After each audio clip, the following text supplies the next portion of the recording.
Olá, pessoal! Estamos aqui começando mais um episódio do Trincheiras da Resistência, um espaço progressista que a gente vai discutir diversos assuntos. A gente vai discutir sobre política, partido político, no caso, o Partido dos Trabalhadores. Nós vamos discutir sobre ecologia, gênero, raça e uma série de assuntos que hoje permeiam os debates.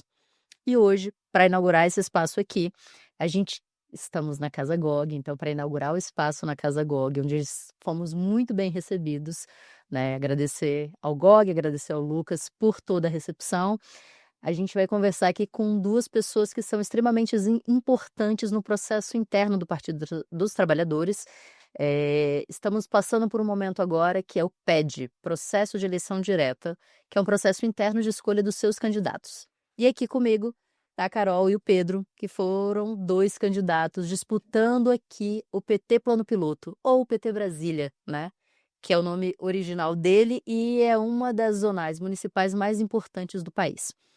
Muito obrigada por terem aceitado esse convite, por estarem aqui com a gente para falar um pouquinho sobre essa empreitada, o que moveu vocês nessa empreitada e para que as pessoas que estão em casa possam conhecer vocês, eu queria que vocês se apresentassem um pouquinho. Carol. Eu primeiro? Por favor. Eu sou a Carol, eu tenho 24 anos, eu sou estudante da UNB, faço engenharia química e eu faço também farmácia na IESB. A minha caminhada política é meio desde engateando, da barriga da minha mãe. Minha mãe é professora, meu pai é professor, então eu vivi política desde sempre.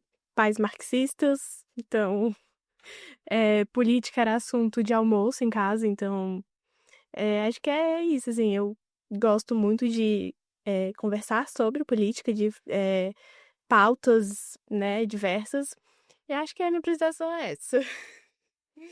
Olá, galera. Eu sou o Pedro Heinrich, sou de Santa Catarina, Oeste Santa Catarina. Tenho 39 anos. Meu Deus, 39 anos. Tenho 20 anos no Partido dos Trabalhadores e eu iniciei minha caminhada política no Grêmio Estudantil na 5ª série. Mas antes de eu iniciar no Grêmio Estudantil, eu me recordo da campanha do FHC, do Lula, de 94. Foi a primeira vez que eu me interessei pela política. Eu passava de comitê em comitê para colher os santinhos, não tinha nem ideia. Eu ia de comitê em comitê de todos os partidos, colhendo os santinhos dos candidatos, os panfletos, e eu vou colecionar isso aqui como se fossem umas figurinhas, né? Eu lembro muito dos jingles desse período, enfim. Então, minha trajetória na política, ela, sobretudo, ela veio com uma resistência, né? As condições de vidas impostas, acho que desde cedo, não compreendendo os aspectos da política, o que era o quê, mas sempre como um instrumento, acho que de disputa e de sobrevivência, de luta. Então, é isso, 20 anos do PT e eu nem sei quanto tempo na política. Bom, eu sou Yara Cordeiro, sou administradora de profissão, minha pós-graduação é Gestão e Políticas Públicas, também tenho formação na situação das mulheres na América Latina e Caribe e serei a anfitriã, cuidarei de fazer o host desse bate-papo hoje. Sou daqui de Brasília, sou da verdade de Braslândia, que é uma cidade periférica, mais rural, mais distante, inclusive, e a minha trajetória política também começou com o Grêmio Estudantil na 5ª série, mas as formatações eram diferentes, né?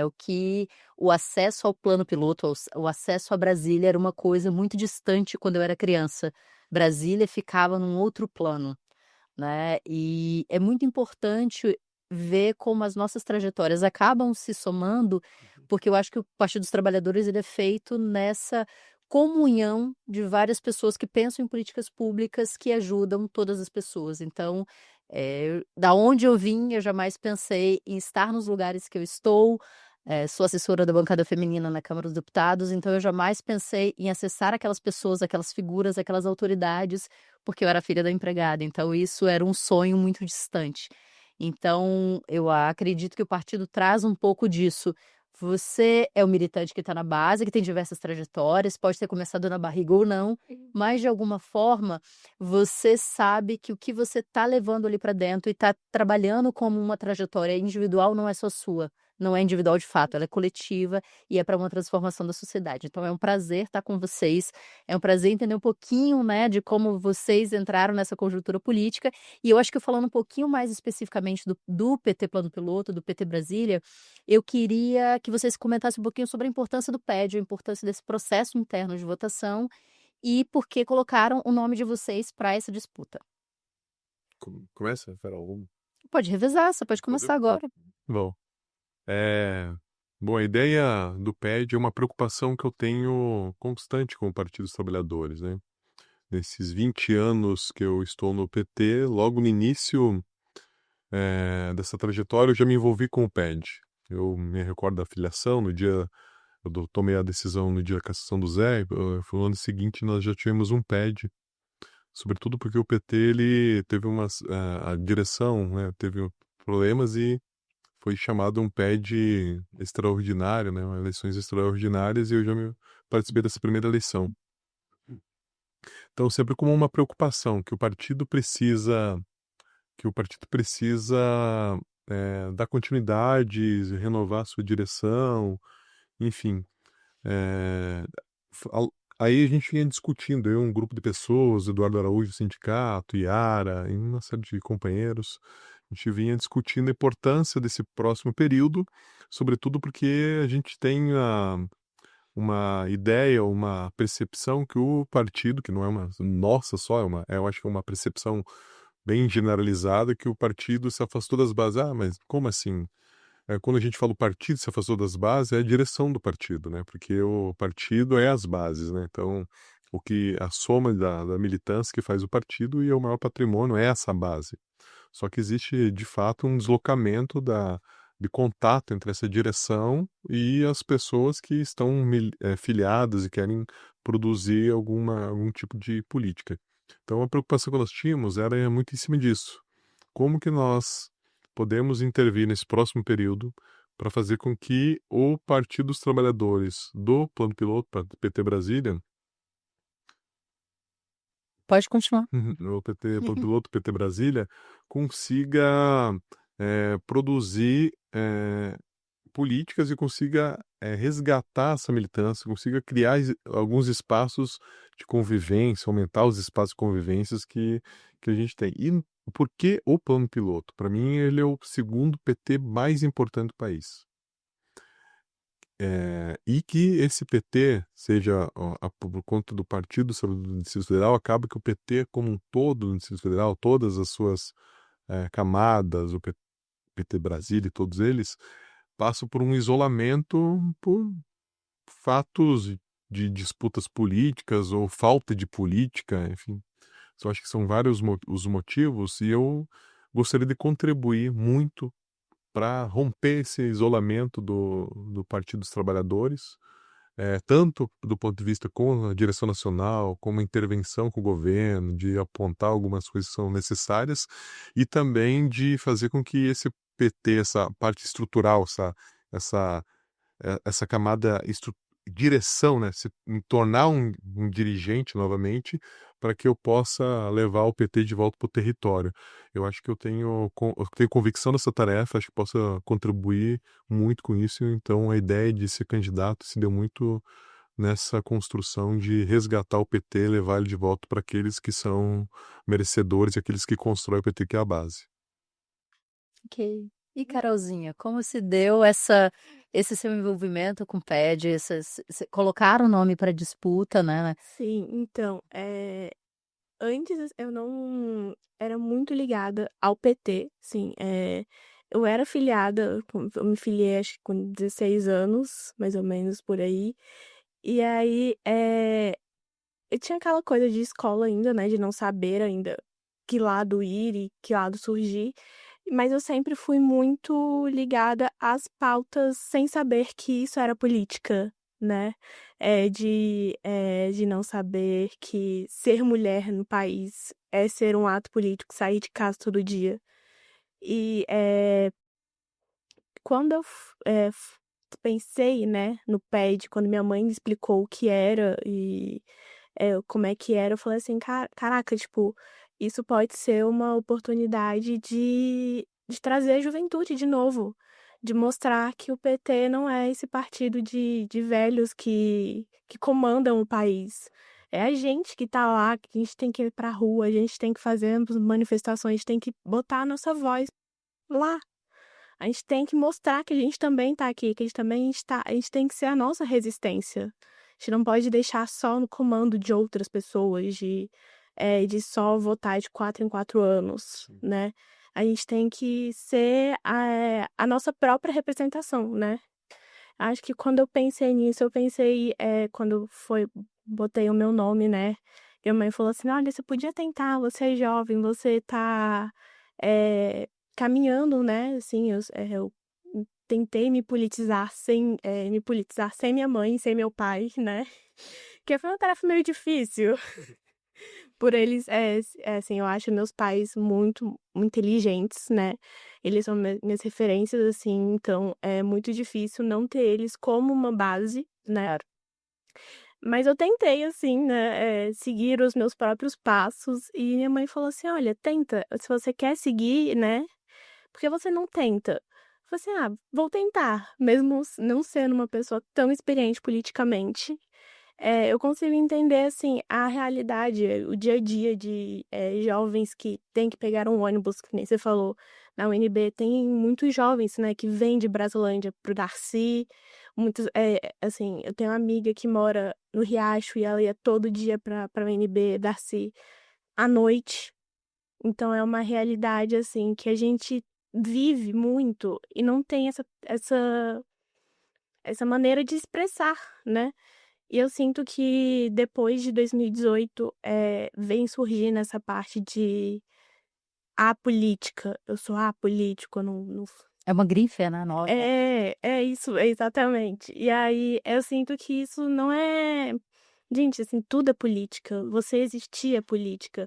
E a gente tem que mostrar isso para as pessoas, para os jovens, para o Dom, né? Sim. O filho de vocês que é tão novinho, assim, eu acho que tem que entender, assim, desde novo, que existir é um ato político e tem tanta coisa acontecendo e a gente tem que mostrar. E eu pensei a minha candidatura nisso, de trazer pessoas pro PT para mostrar que a gente tá aqui para unir e não para segregar ninguém. E principalmente mostrar que política é no dia a dia. Sim. Eu li um pouquinho do documento, né, do acordo que você fez e dos 13 pontos, e acho que a próxima pergunta é muito nesse sentido. Você fez um ato muito corajoso, né, fez um vídeo falando sobre isso, e esse documento também aponta um pouco dessa diretriz, e eu queria entender, né, um pouco, né, eu queria que você falasse, não entender, eu queria que você falasse um pouquinho sobre essa sua decisão e o que significaria isso de virar à esquerda. Então, esse de virar à esquerda é realmente, assim, mostrar para as pessoas que a gente tem que sair desse lado de eles contra nós. Sim. É todo mundo junto, né? Então, e a minha decisão de retirar o meu nome foi pela minha falta de experiência e de conversar não só com minha mãe, mas com as pessoas do DAP, né? Que é o diálogo. Para quem não entende, dentro do Partido dos Trabalhadores, eles têm correntes de pensamento, digamos, que são correntes internas onde as pessoas se organizam para debater e muitas vezes existe umas que têm uma virada mais à esquerda, né, outras nem tanto, mas assim, são linhas de pensamento. Um grupo é mais marxista, outro menos. Então, essa confluência de correntes políticas acabam construindo o Partido dos Trabalhadores e ele sendo tão diverso como ele é. Isso eu acho que Né? a grande força do PT é essa diversidade. Ela produz vários tipos de pensamento, né? Desde esses pensamentos mais antigos, mas que produziram conhecimento profundo, Marx, Lenin, Stalin, que tem menos, né? Mas Trotsky, mas até pensamentos atuais, né? Vou dizer, digamos que a forma de agir, pensar do Gog e do Mano Brown é uma linha política, né? Então, Claro. acho que essa Cresci ouvindo eles, então é um negócio muito importante e completamente diferente do debate que é feito no plano piloto, inclusive. Então, eu acho que é importante até essa confluência de visões. Uhum. Acho que é mais ou menos isso mesmo, o PT é isso, né? É uma junção de muitos pensamentos para querendo chegar num fim comum. Acho que esse é o principal, né? E eu acho que acaba tendo muita dificuldade também, em especial, né, quando o partido se encontra como governo, porque você acaba estando em 3 caixinhas diferentes. Então você é movimento social, você no caso movimento estudantil, o Pedro que já foi, né, do movimento sindical, por exemplo. Enfim, você tem a caixinha em que você é do movimento social, você tem a caixinha que você é do Partido dos Trabalhadores, você tem a caixinha que você é governo. E essas caixinhas, por mais que sejam coisas que se conversam, elas são coisas diferentes. A sua atuação em cada um desses espaços é diferente e muitas vezes, em especial nesse documento, falando sobre essa questão de virar à esquerda, sobre os pontos que estão colocados, para algumas pessoas que leem de fora fica parecendo que é uma crítica. Mas eu penso que O resgate, né? até mesmo essa crítica ou até mesmo esses pontos, o que está sendo colocado nesse documento, trazem um pouco dessa diversidade que é tão importante, né. E eu queria que vocês falassem um pouquinho sobre isso, que eu não vejo como uma dicotomia, eu vejo como espaços diferentes de defesa. Uhum. O governo tem um papel institucional dele, o partido tem o seu papel também, né, e os movimentos sociais têm o seu. As coisas se conversam, mas elas não se fundem. Então eu queria que vocês também trouxessem um pouquinho sobre isso. Pode começar. Tá. Eu tenho muito claro que é importante fazer essa separação, partido, movimento social e governo. A gente vem dito e dizendo há um bom tempo, até em alguns textos que eu produzi, que o governo ele é um governo. Eu falo que o PT não é um partido de esquerda. Não, porque assim, foi a militância, mas o partido como um agente político hoje em dia, estando no governo, que acaba estando no governo, influenciando as decisões do partido no dia a dia, seja reflexões ou tomada de decisões. A gente vive num governo que adorei ter ouvido, inclusive, porque reforça o meu pensamento. Nós estamos num governo de centro-direita.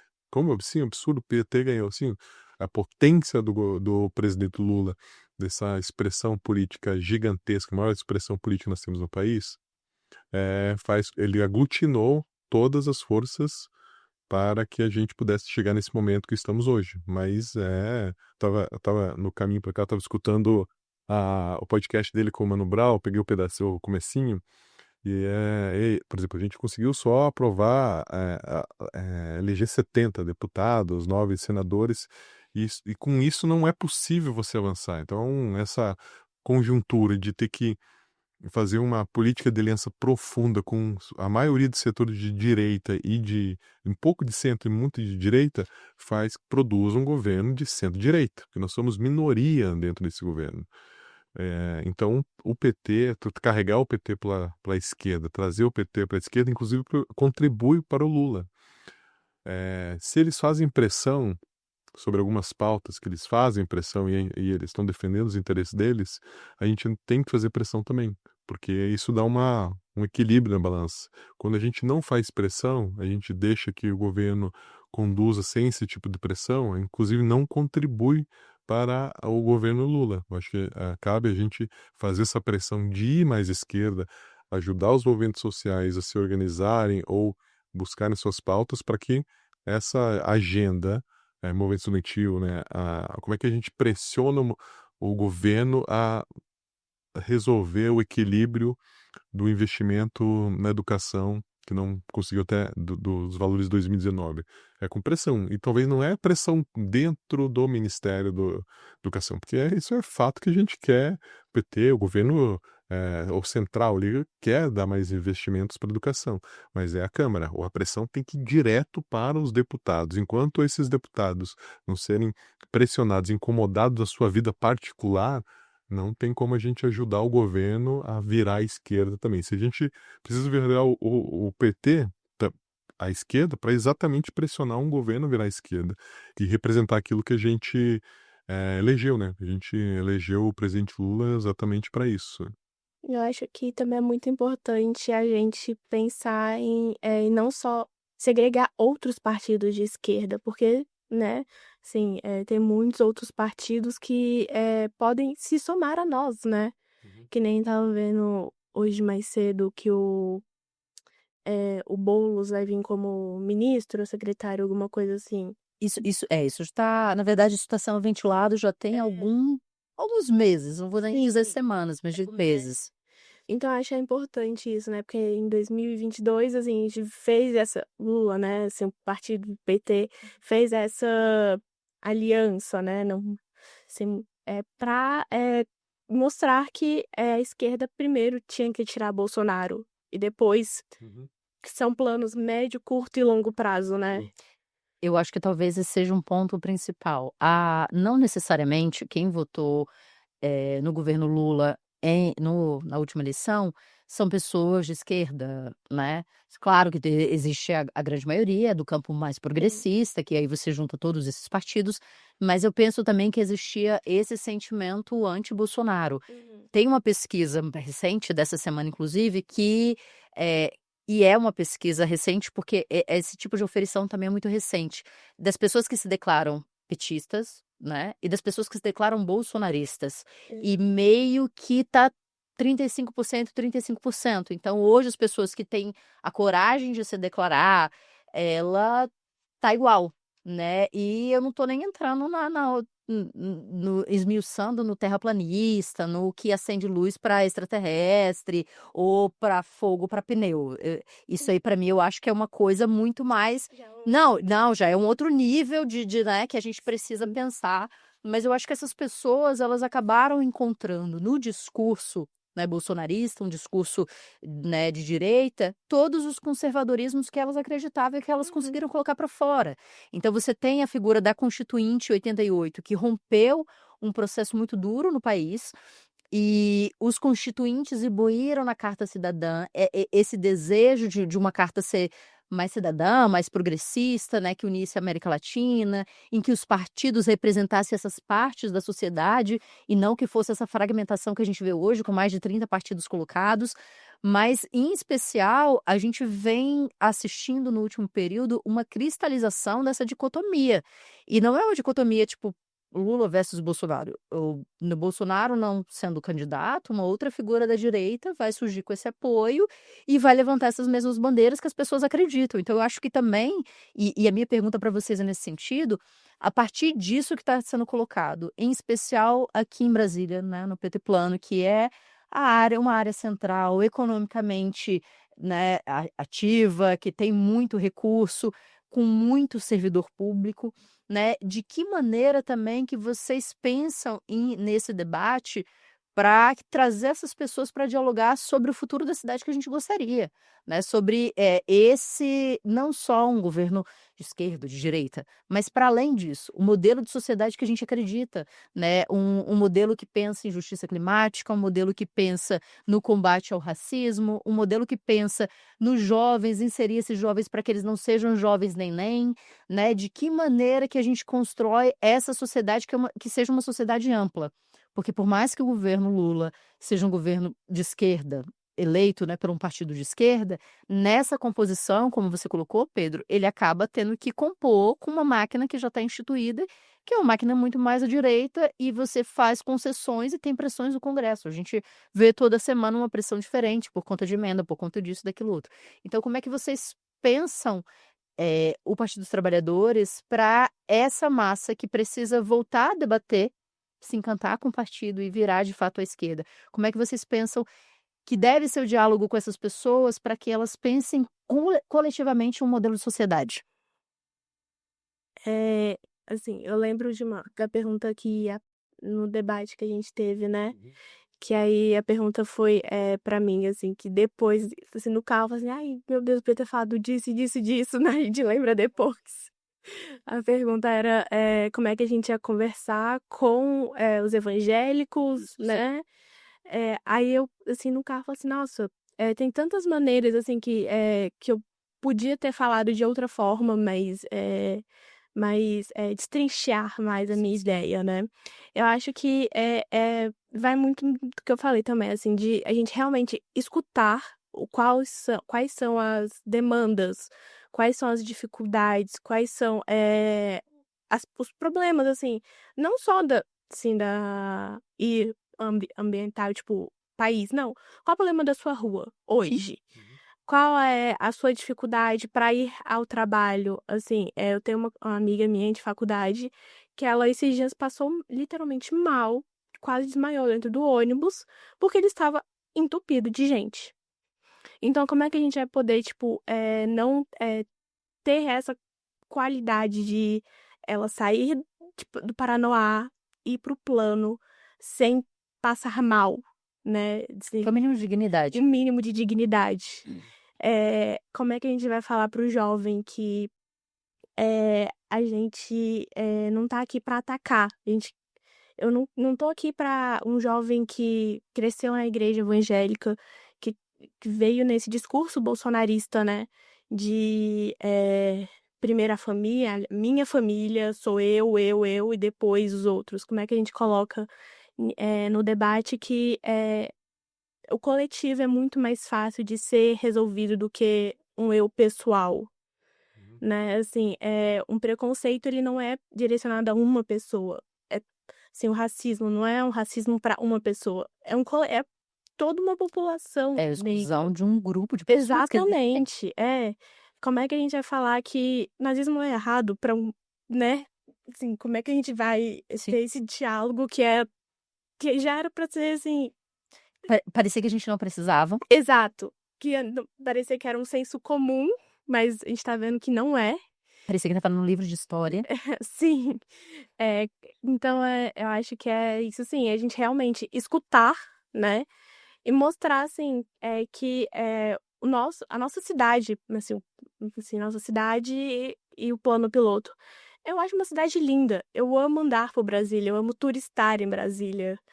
Museus, passear, ir na catedral, no Congresso, na Praça dos Três Poderes, assim, mostrar que ali não é um lugar longe, não é uma coisa assim que é longe de você ter acesso. de você ter acesso a isso, de ser acessado. É livre, você tem que ir, você tem que participar, é o seu local.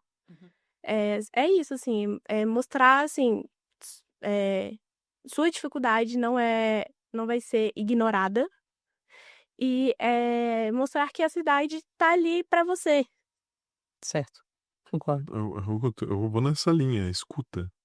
A gente traz uma série de soluções. Eu acho que normalmente a gente chega com um monte de descarrega, ó, isso aqui, ó, precisamos fazer isso aqui, pluf. Sim. Mas não necessariamente que a gente coloca que precisa ser feito, ele é baseado numa escuta, ele é baseado num achismo, muitas das vezes, né? Eu, às vezes, cometo esse equívoco também.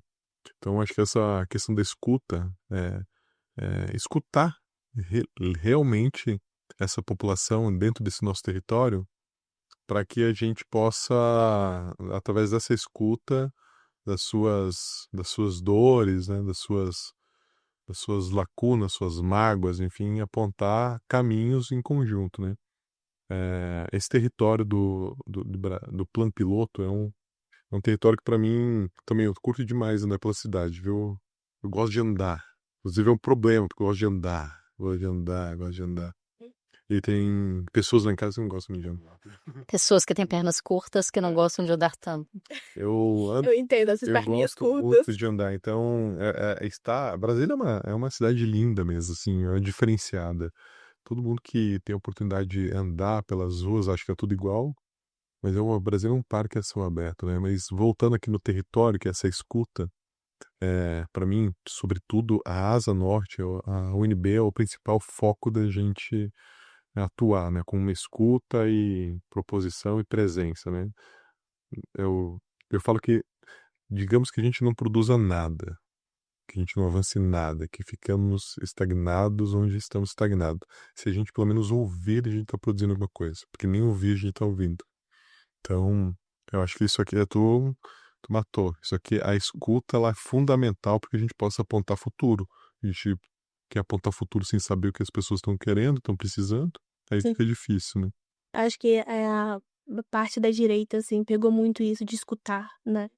De, você tá com problema assim, né? Mudando um pouquinho, assim, os incels. Você tá com problema de falar com mulher? Então o problema não tá em você. Tá nela. Tem com muito direito. Agora elas não aceitam mais Sim, ser escravas. Poxa, exato. Então, tipo, é escutar e ir nesse discurso, né? Então, a escuta é ele muito vende, importante. né, o que a pessoa É, quer escutar. exato. Uhum. Eu acho que essa também é uma deixa para a próxima pergunta, porque um dos pontos do documento é a questão do 8 de janeiro. Pelo menos para mim foi muito impactante ver as pessoas que deveriam ter turistado na nossa cidade destruindo ela. Meu pai veio para a construção, e ver as pessoas destruindo algo que para mim é tão importante, que ele ajudou a construir, mas não só isso. O meu ambiente de trabalho foi depredado. Quebraram as janelas, tentaram botar fogo, mas as cortinas eram anti-chamas. Mas, de uma forma geral, quebraram computadores, telefones, impressora, cafeteira, coitadinha, que não tinha nada a ver com aquilo. Mas que, de uma forma geral, a pessoa também nem associa que aquele bem que ela destruiu daquela forma, ele também foi pago por essa própria pessoa, porque ele veio de imposto. Todas as compras que são feitas, né, nesses espaços públicos, elas são oriundas de um recurso que é um recurso do próprio governo. E a grande dicotomia que está tendo agora entre, né, o próprio Supremo e o Congresso, entre a sociedade, digamos, como se a pauta mais importante da sociedade hoje fosse essa, seria a anistia, né. E eu queria saber de vocês um pouquinho, porque isso está no documento, o que vocês pensam, né, sobre essa questão do 8 de janeiro, sobre essa questão de anistia e de que maneira também a gente tem que dialogar com a sociedade de que talvez para o país, dentre tudo que está colocado dos problemas sociais que a gente tem, essa não é uma pauta prioritária para a gente, a nossa, né, o que vocês pensam sobre isso? Uhum. Primeiro assim, quando os aloprados, né, essa galera, os velhinhos, ingênuos, primeiro quando a justiça tentou fazer um acordo com eles, né, primeiramente isso. Todos aqueles que foram presos, foi proposto um acordo para que eles pagassem multas, e um grupo expressivo não topou fazer o pagamento de nenhum tipo de multa e outros grupos fugiram do país. E ainda um pequeno grupo ainda continuou fazendo eh, intervenções de intervenções de ocupação, de depredação, de De rompimento, bomba. né. Sim. Eh, eu tenho total acordo, né, anistia é o baralho, né, não tem como ter anistia, assim, eu acho que é uma questão didática e de justiça que seja feito. Mas eu também não concordo com a dosimetria. Isso é uma coisa que é difícil, inclusive, debater dentro do PT, porque às vezes fica parecendo que é um revanchismo, que a gente foi perseguido, agora vamos perseguir.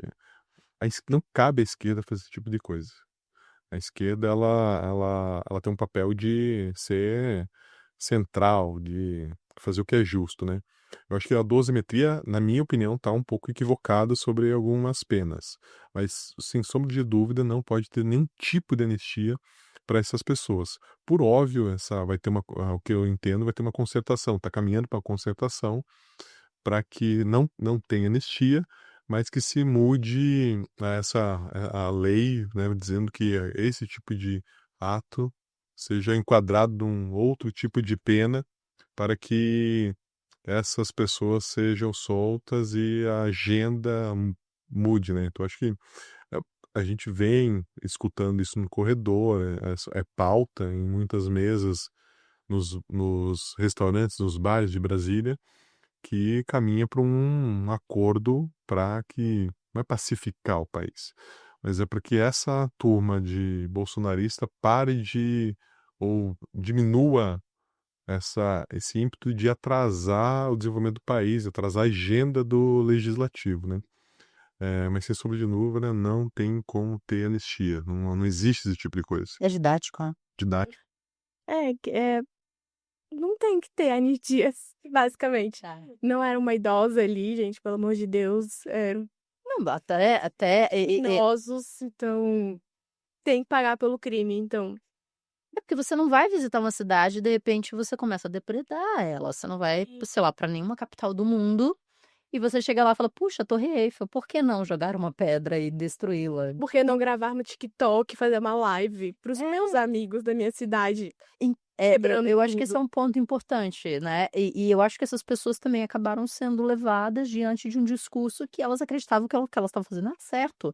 Então, talvez a não anistia acaba pegando exatamente nesse ponto, que se você ela é educativa. E o Sim. Bolsonaro tá fazendo tá atuando como algo também, a atuação do Bolsonaro agora no julgamento é educativo para a base dele. Ele largou a base dele. Largou. Não, Gente, esses são caras aqui doidos. são doidos.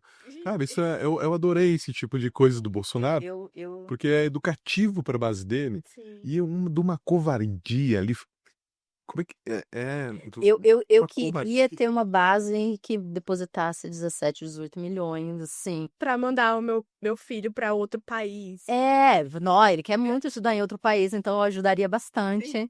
E aí, eu acho que eu tô brincando aqui, mas é para entrar no próximo tema, que é o imposto sobre grandes fortunas, né? E no documento tem um pouco sobre isso, e a gente vê que uma grande dificuldade hoje do governo é de onde tirar o dinheiro, e daí o Congresso também tenta puxar um pouco do dinheiro por conta das emendas, e isso acaba ficando no limbo, porque o pobre acaba pagando mais imposto, Sim. né? Então, eu queria um pouquinho da opinião de vocês sobre o que vocês Ah, pensam em esse é um relação a isso. tema que eu tô adorando debater, que é, o governo hoje eu respondi uma publicação do líder Lindenberg. Ele fez lá uma crítica à subida dos juros, né? Eu falei, não, para. Isso é 100% culpa nossa. É 100% culpa nossa e a gente precisa apontar alguns caminhos. 100% das pessoas indicadas do Banco Central são nossas. Simples assim. Ah, não, mas não foi o mercado que interessa. Nós indicamos aquelas pessoas e essa política está equivocada. E aí a gente volta para aquele tema, que cabe à militância, os movimentos pressionarem aqueles atores para que esse tipo de coisa não prossiga. Quando é importante saber que eu defendo o aumento do IOF, porque é uma exigência que aumente a arrecadação. Só que o aumento foi para uma série de camadas, produtiva e pessoas, e foi retirado exatamente para quem joga o dinheiro lá para fora, para quem não investe, para o rentista. E esse tipo de coisa não faz sentido. Em lugar nenhum no planeta Terra faz sentido. Você pune quem quer produzir, que é a indústria. A indústria está indignada porque ela quer produzir e vai taxada num imposto maior. Aquele que não produz, aquele que pega o dinheiro, guarda e joga lá para fora, foi beneficiado. A população que precisa comprar alguma coisinha lá fora, que vai fazer uma viagem, porque vamos lá, gente. Hoje em dia a gente consegue fazer uma viagem internacional com poucos recursos em vários países. Então, Dividido em muitas vezes. dividido em muitas vezes. Então, não é o rico que está fazendo, não, é a possibilidade do trabalhador fazer a sua viagenzinha e curtir, e essa pessoa está sendo taxada. Então, é uma loucura os valores são completamente distorcidos, né? Então, a gente vê que nós somos reféns de vários micropoderes, digo micro porque é um aspecto maior, né? Mas é o mercado. O mercado é um agente né, que permeia as nossas conversas. Para mim, não, o mercado está insatisfeito. O mercado tá. A mãe Cara, que esse mercado. Eu tenho algumas pessoas que eu converso que são do mercado. Quando eles estão felizes, eu sei que tá errado. Você sabe que você está sendo prejudicado. O trabalhador todo tá gostando. Alguma coisa errada aqui. O jovem, então, nessa brincadeira. A gente não, assim, jovem, eu digo por mim também, eu não entendo muito sobre isso, eu não sei, eu nunca declarei imposto, eu não sei como é que é, mas é assim, gente, é você pegar algum trabalhador que ganha 1.500 o salário mínimo, dar um imposto maior para ele do que para um bilionário que tá com paraísos fiscais, que tá fazendo lavagem de dinheiro, gente. A dificuldade de tirar o imposto de quem ganha até 5 mil, né? E talvez esse também seja um tema que está no documento e que serve de gancho para a próxima pergunta, que é o Partido dos Trabalhadores, pelo seu próprio nome, como ele próprio diz, é um partido que deveria defender esse trabalhador ali que está na base, e hoje a gente vê no país uma classe nova de trabalhadores, né? A gente chama da uberização do trabalhador.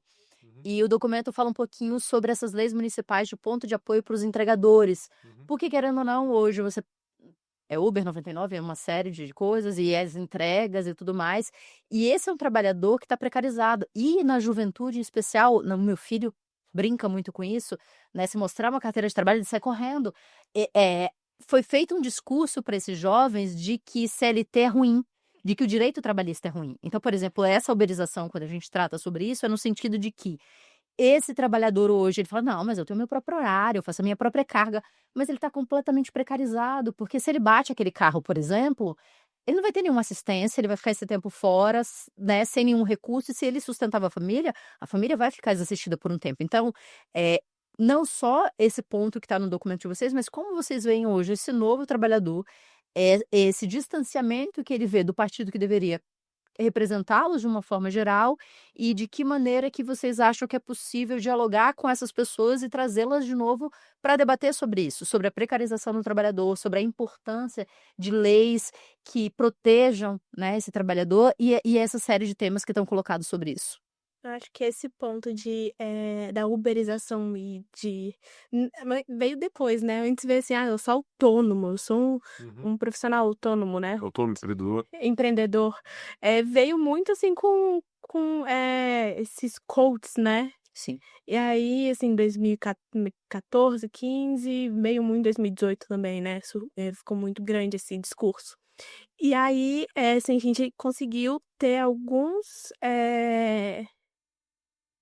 poucos militantes, né, da pauta que viram quanto, que nem você falou, né, de serem precarizados as formas de trabalho, né? É o Paulo Galo, né, que é motorista não, é entregador de Uber, né? Ele foi assim, ele tá sendo uma voz muito ativa, né, nessa questão de Paulo Galo. Paulo Galo, ele é de São Paulo. De mostrar que os trabalhadores da Uber são trabalhadores, não são autônomos, não são não são empreendedores, né? Há uma São trabalhadores responsabilidade sem ali. nenhum tipo de benefício, Exato. E quem de o proteção. benefício vai para quem? Vai pro dono que nunca viu a cara de quem tá ali entregando. Ele mostra, ele já foi em vários podcasts, ele fez uma grande manifestação em São Paulo e foi muito complicado para ele, porque ele foi perseguido, né?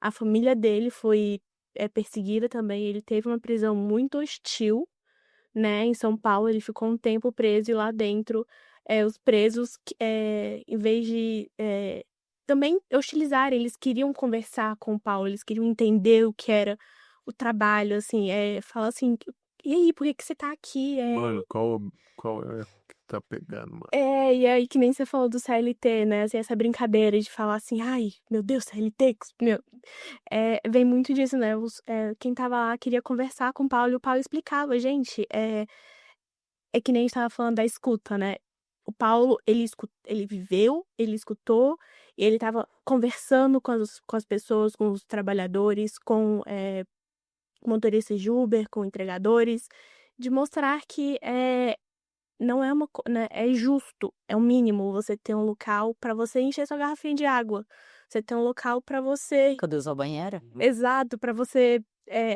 esquentar sua marmita. Tem um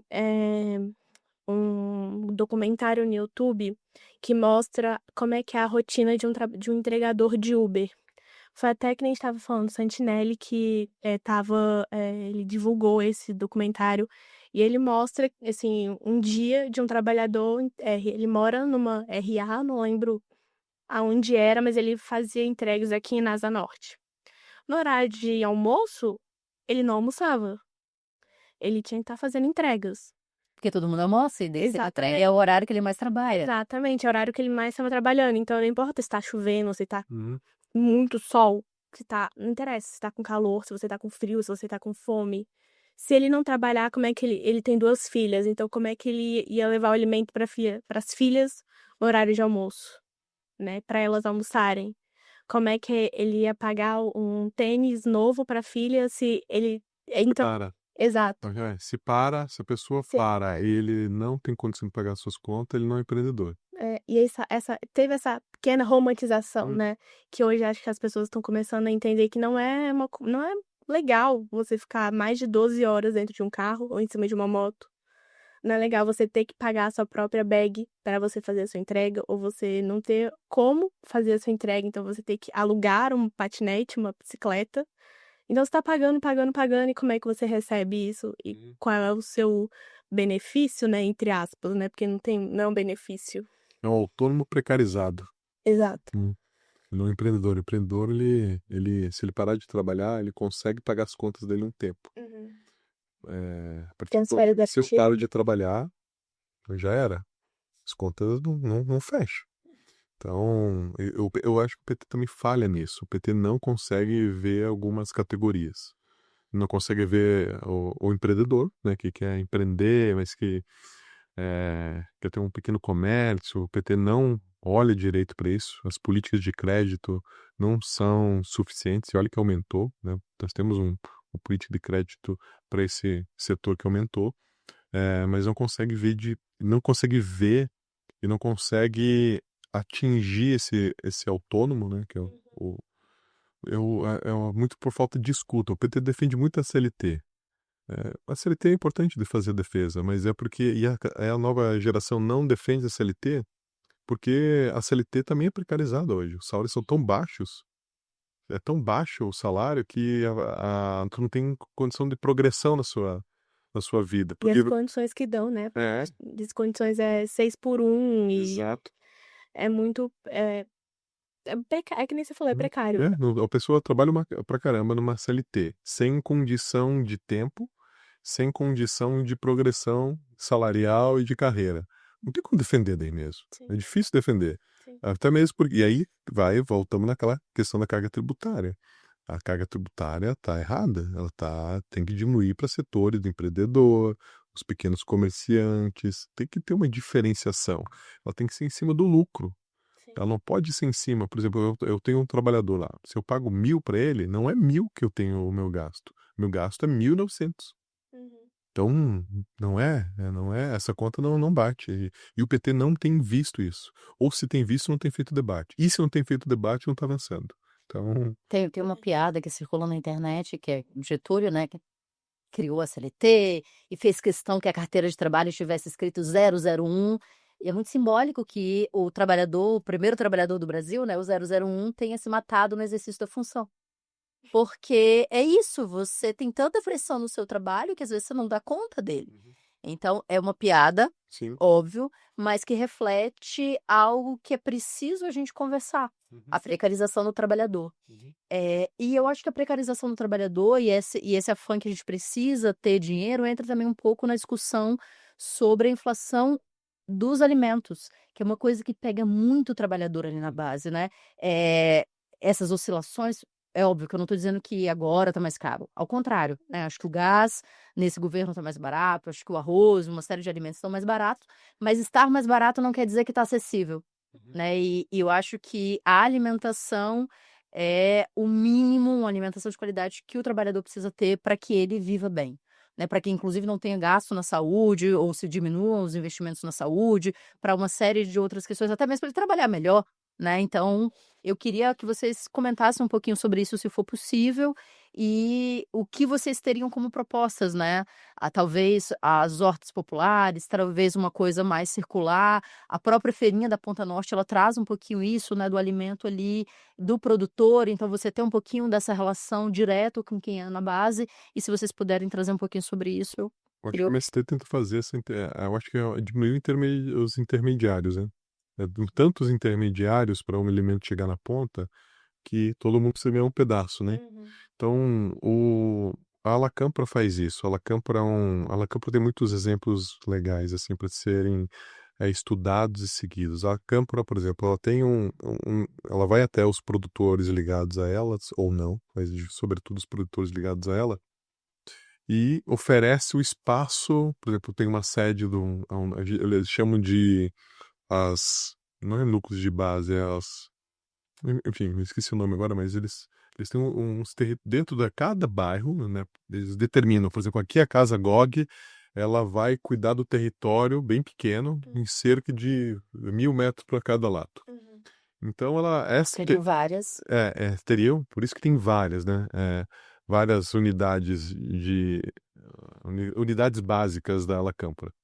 Então ela tenta fazer com que não tenha um intermediário. Ela vai até o produtor, fala, produtor, é o seguinte, vamos fazer uma feira todo sábado, eu disponibilizo o espaço que é do nosso território, você vai lá e coloca o seu legume, sua fruta, sua verdura. E ela cria uma série desses, imagina, espalhado por todo o território de Buenos Aires e proporciona que o alimento seja mais barato, porque não tem um intermediário. Então, e ela não cobra nada por isso, ela só está disponibilizando o espaço dela para que exatamente porque no território dela ela possa ajudar com que aquela população daquele território tenha um alimento mais baixo. Isso é uma política militante, profunda e que tem dado certo. A outra coisa que o governo não tem conseguido, tem tentado, é os estoques de preço, né? Os estoques são importantes. O governo precisa criar estoques para equilibrar esse preço, para que o produtor não eleve o preço de acordo com o bem entender dele. Não sei se vocês lembram do início ó, tá mais barato o alimento. E os bolsonaristas reclamam. Ah, pô, quando pagava o gás 120, agora tô pagando 89, absurdo, tá caro. É umas loucuras, enfim. Mas você vê que o governo, no começo do ano passado, acho, me recordo, meio do ano passado, teve uma ação coordenada pela extrema-direita para que jogasse os alimentos fora Sim. para aumentar. Esse é um tipo de ação que tem que ter uma lei para a pessoa perder a propriedade. Sim. A partir do momento, a propriedade ela serve, tá, para a nação, né? A partir do momento que um produtor, um grande produtor, pequeno, médio, não interessa, entre dentro de um esquema de jogar alimentos fora para subir o preço, isso é uma atitude criminosa que precisa ser contida e ter que ser retirada da terra dessa pessoa. Porque é um crime contra a vida, né? É um crime contra os direitos humanos, de sobrevivência alimentar. Lula, na sua primeira intervenção na ONU, quando fez a conversa com o Bush, o Bush pediu ajuda dele na guerra. E o Lula falou: minha guerra é contra a fome. Então, é isso que é a nossa principal pauta, que é levar alimento para mesa de todo mundo, um alimento que seja acessível, né? Então, meio que penso nesse formato, tanto para o governo, tanto como partido político, movimento de produção de alguma coisa, né? Acho que tanto o MST, o Movimento Sem Terra, como o movimento também do Sem Teto, tem um debate que é muito importante, muito caro, que traz dignidade para as pessoas, né? Você ter terra, você ter uma casa, você ter o alimento. E um dos pontos do documento era sobre a reforma urbana, sobre moradias populares, e eu acho que encaixa também um debate sobre o acesso à cidade. Eu queria, né, que vocês trouxessem um pouquinho sobre isso. Vou só complementar, ó, por exemplo, você vê uma ação, eu falei da Lacampra, mas o MTST em São Paulo ele tem uma ação coordenada junto com o MST, Sim. que é os restaurantes, Sim. os restaurantes. Eles criam os restaurantes, o MST fornece o alimento, eles fornecem eles produzem, fazem finalizam o alimento. São as cozinhas comunitárias. Esse é um negócio genial. Assim, tem uma política pública do governo, do EGDF, que é os restaurantes comunitários, com comida boa, saudável, acessível. É A UNB tem também a um UNB, restaurante. Hoje já tá um pouquinho mais caro, pode abaixar um pouquinho o preço, né? Mas eu acho que é importante, até mesmo como uma falta. Sim, sim. Então, Você estava falando dessas hortas comunitárias, eu lembrei que eu via, eu não lembro qual era o estado, eu acho que era em São Paulo, de fazer essa grande horta, né, e os próprios moradores cuidarem da horta. Então, assim, gerava emprego para quem estava ali, que eram os moradores, e quem comprava eram os moradores daquele local ali. Era uma favela, uma comunidade, que eu não lembro se era em São Paulo ou no Rio, mas assim, gerava emprego ali, gerava, assim, eu vi um relato de uma pessoa, de uma mulher, que falou assim: "Eu tô aqui com meu filho e eu não tô tirando ele das drogas". Ele estava trabalhando ali na horta, tipo, que foi assim, foi, acho que, pelo MST, que é uma coisa assim, né, de você tirar esse intermédio, que nem você estava falando, né, de várias mãos. Não, é vários daqui, intermediários, né? sai daqui da minha horta e vai para minha casa. E eram várias coisas, né, legumes, frutas, verduras, então que nem você estava falando. E já indo para sua pergunta, né? Do Das moradias populares, do acesso à cidade. Sim, eu fico muito indignada de ver moradores de rua, porque Brasília existem vários prédios que estão fechados, que eles preferem passar concreto nas fachadas do que vender a propriedade, do que por questões jurídicas que não interessam a ninguém, só a eles, do que vender ou deixar disponível para ser um local para virar residência. Ali no setor hoteleiro, tem ali um prédio que está abandonado, totalmente fechado. Disputa judicial ali, né? E a rodoviária estão ali. Tem um senhorzinho que dorme ali na rodoviária, em cima de um papelão. Assim, não é, acho que não é uma questão de ficar triste, é de ficar indignado, é de ficar com raiva de você ver isso acontecer. Assim, eu acho que o PT tinha muito que tentar não só ter essas coisas judiciais são muito, muito difíceis de ser conversadas, mas existem locais que podem ser virar moradia e também o acesso ao Minha Casa Minha Vida. Assim, trazer para locais onde as pessoas realmente vão ter mais qualidade de vida. No deslocado do território, Para expulsando. expulsando, assim, porque a maioria das pessoas vem pro plano para trabalhar. Então ela tem que sair de uma região muito distante para vir para cá. Então, como é que a gente vai colocar locais mais próximos do seu local de trabalho, né? E eu penso que essa questão do acesso à cidade traz também para a gente, como mulher em especial, um debate também sobre a questão do direito ao corpo. Eu vi que no documento também tem uma questão sobre isso e acho que as coisas confluem, né? Como mulheres não podermos acessar a cidade porque a gente tem medo por onde a gente anda. Sim. E as mulheres que sofrem estupros não terem direito ao aborto legal. Então eu queria que você, Carol, trouxesse um pouco sobre isso. Também queria ouvir sua opinião, Pedro. Você quer começar? Eu acho que eu vou mais escutar, né? É o corpo da mulher, né? Então, acho que a mulher tem que ter domínio sobre o seu corpo e fazer o que ela quer. Primeiro isso. Não, mas é importante que os homens falem também, porque a gente fala muito sobre os milhares de crianças que não têm o nome do pai na certidão de nascimento. Então, o aborto da mulher, ele é criminalizado, ele é questionado, mas o abandono masculino e a responsabilização da mulher como se ela fosse a única responsável por aquela gravidez são muito fortes. Então, é importante envolver, sim, os homens nesse momento. Não, eu digo, eu escutar porque eu tenho, né, o corpo da mulher, né? Assim, Direito, né? acho que que nem você falou, assim, tem essas duas vertentes, né? De você culpabilizar a mulher por abortar, mas não ir atrás do pai que não tá ali presente na vida daquela criança, né? Daquele ser humano ali que tá ali. E a gente às vezes está falando de meninas que são estupradas com menos de 14 anos. Sim. Os índices recentes são muito alarmantes, São. né? De meninas de 12, de 13 anos grávidas e que não têm acesso ao aborto legal, que é permitido por lei, exatamente por uma questão que é muito mais moral, Sim. né? Então, Eu acho que assim, é uma questão. Aborto, pra mim, devia ser legalizado. Que nem é nos Estados Unidos, assim. Quem fala que é contra, que é a favor da vida, toma muito os Estados Unidos como exemplo, né? E lá em vários estados dos Estados Unidos é legalizado o aborto, não importa a circunstância, a mulher vai ter condições psicológicas. você diz ampliar o que já é legal hoje. Exato, isso, ampliar o que já é legal. E ter esse acompanhamento ainda mais, principalmente com a mulher que foi estuprada.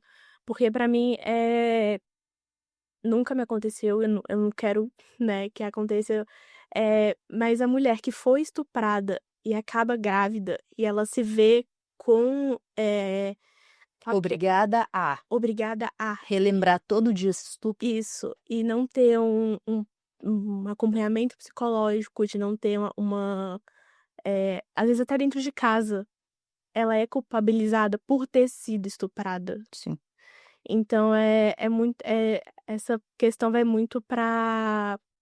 Acho que não deveria ir, mas é muito dos reacionários de direita e cristãos, né?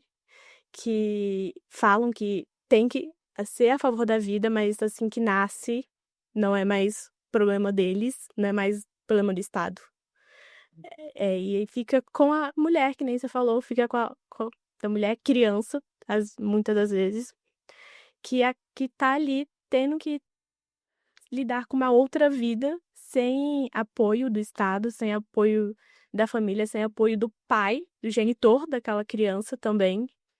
E eu lembro que teve uma campanha do Lula, não lembro qual mandato, de ir atrás dos pais para registrarem os seus filhos, né? Porque muitos Hoje são mais de 5 milhões de crianças sem registro paterno. sem o registro, então. E até bem pouco tempo atrás, a mulher não podia registrar sozinha, né, se ela Exato. quisesse colocar o nome do cara. Então, a lei, inclusive, ela era extremamente machista também nesse Sim. sentido. A mulher era vista como uma golpista, ela tá querendo dar golpe da barriga, que é como Sempre que ele não tem existe, isso. não. Vocês têm um cartaz que é bem legal, que é, ó, criança não é mulher. Não, Criança não é mãe. Mãe, desculpa, criança não é mãe. Esse é bem Eu interessante. lembro Né? disso, foi quando teve uma criança, né, no Rio Grande do Sul, acho que foi, né? A gente tem alguns casos no país, de alguns registros de crianças com 11 anos, 10 anos. Mas esse caso, eu lembro que teve numa manifestação ali na frente da STF, que eu fui com a minha mãe, que foi nesse caso específico. Acho que até tem foto da minha mãe com esse caso. Porque é indignante.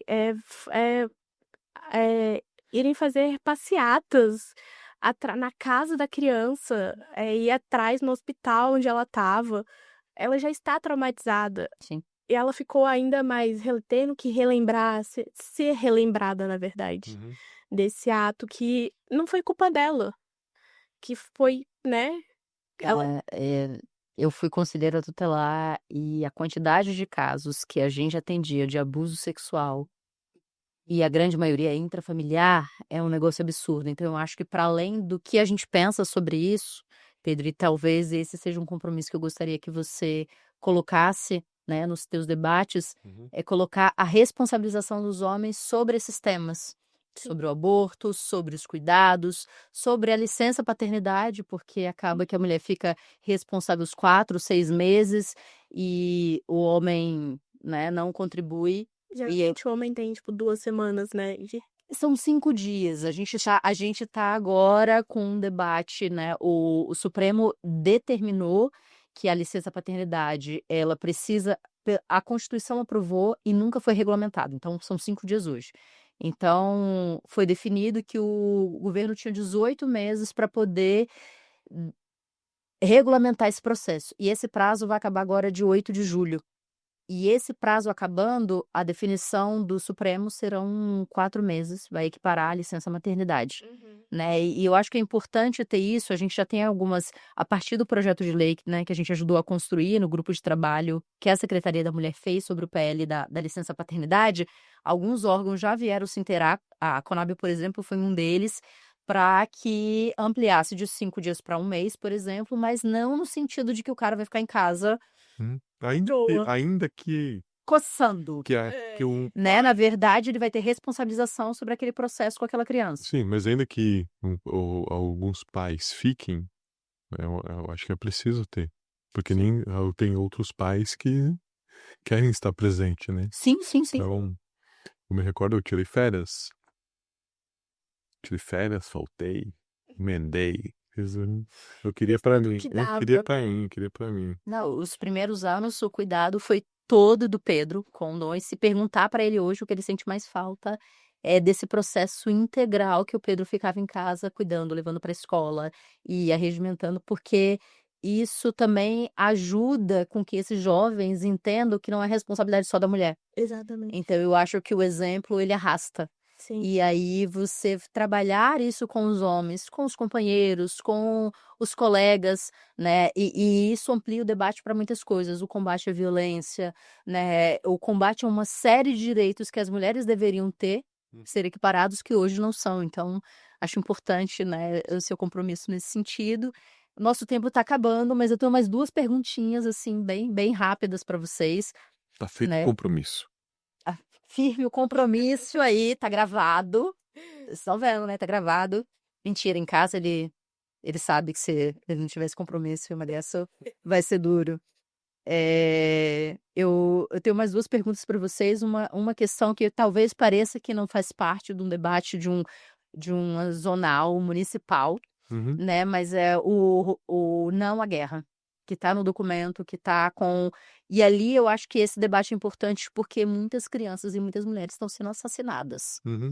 né? Então, essa parte estava no documento. Se vocês puderem, com 1 minutinho, dar uma pontuada sobre isso, porque depois eu tenho mais uma pergunta só para encerrar. Não, essa a guerra, eu acho, o país tem um procedimento, o Brasil tem uma tradição de defesa da soberania dos povos e o não uso da violência. Então, isso é uma tradição que a gente só rompeu, né, com o Bolsonaro, né, que quis fazer intervenções. Então, as falas do Lula, eh, condenando todas as guerras, ele não está condenando a guerra de Israel, ele está condenando todas.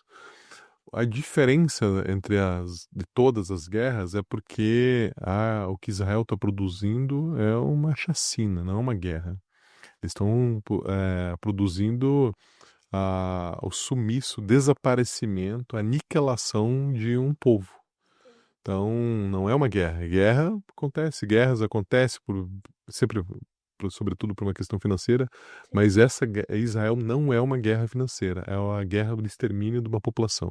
Então, é mais que, né, é muito mais que um extermínio. Então, acho que o país tem que ser um pouco até mais agressivo nesse sentido, como com o rompimento das relações. E a juventude, gente, protestar no chão é legal, sim, é importante a solidariedade, mas isso não produz nada. Não produz um efeito prático, Não, você não. disse. Aí eu já sou do sentido mapear tudo que existe do governo, que eu não reconheço, desse governo do Estado de Israel, e eu preciso ocupar esses lugares. É ocupar a embaixada, ocupar a casa de qualquer diplomata, qualquer agente do governo empresarial de Israel tem que ser ocupado. Esse tipo de coisa que surte efeito. Caminhada no chão não surte efeito. Cartaz não surte efeito. O que surte efeito é ocupar. Eles vão ocupar, né? Ocupa e pronto, acabou. É isso. Simples assim. Ocupa e resiste.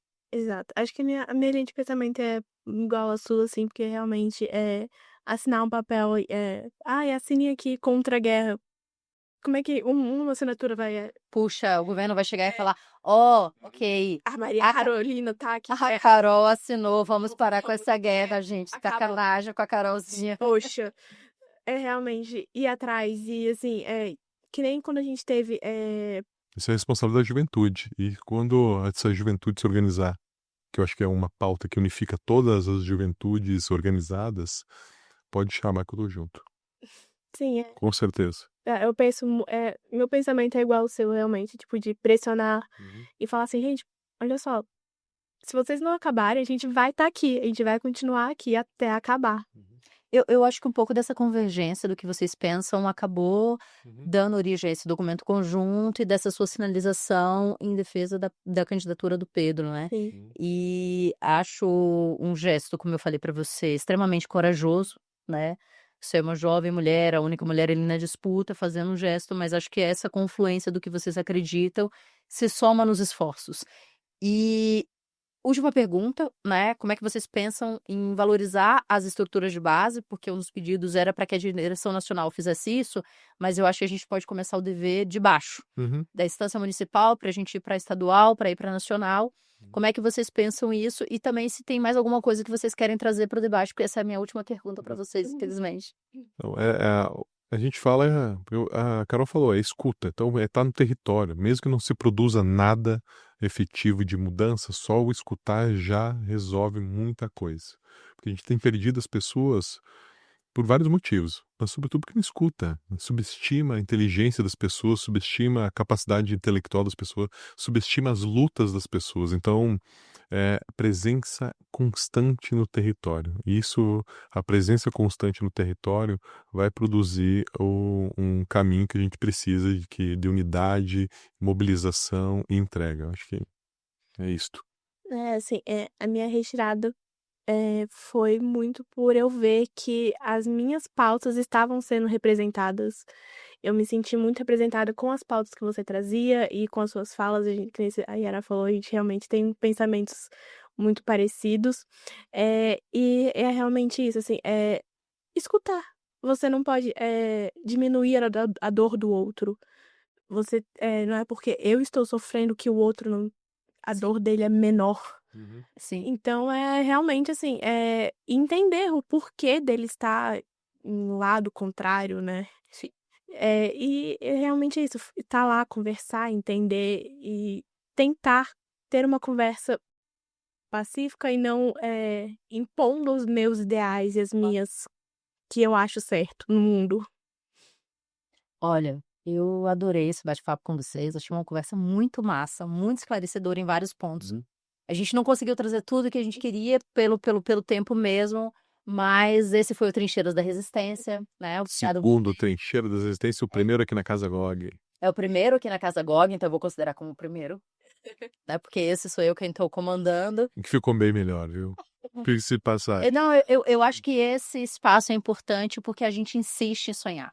Então a gente insiste, muitas vezes a gente bate na trave, a gente vai insistindo em tempos difíceis, em tempos complicados, e é extremamente importante ter uma pessoa mais jovem, uma pessoa com um pouco mais de experiência e ter essa confluência de interesses, porque a gente está pensando na ponta ali no final, na sociedade. Para você que nos acompanhou até agora, muitíssimo obrigada, nos siga nas redes e acompanhe os próximos episódios. Beijo! Gente, Tchau. massa demais. Massa, gostei.